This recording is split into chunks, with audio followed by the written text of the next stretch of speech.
यवतमाळ शहरात सध्या व्यापाऱ्यांची फसवणूक करणारे टोळके सक्रिय झाले आहेत। हे भामटे दोन्ही ठिकाणी सीसीटीव्ही कॅमेऱ्यात कैद झाले आहेत। सहसा काउंटरवर कोणी एकटा बसून असेल, दुकानात महिला असेल तर यातील चौकडा शर्ट घातलेला तरुण दुकानात येतो।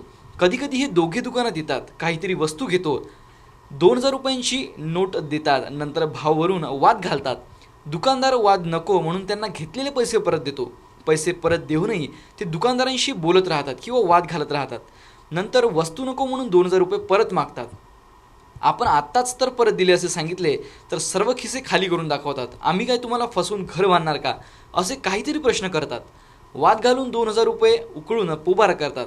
यांचे चेहरे नीट बघा। हे कुठे या पद्धतीने फसवणूक करत असल्याचे आढळल्यास तातडीने पोलिसांना कळवा। हे चोरटे दिग्रस येथील असल्याची माहिती आहे। हिंदी मराठी बोलतात ते। कधी स्प्लेंडर, बजाज, डिस्कवर अशा गाड्या वापरतात। टोळक्याने फिरतात। एक दोघे दुकानात आले तर 2-3 जण खाली टेहाळणी करत असतात। सतर्क रहा, स्वतःची फसवणूक टाळा।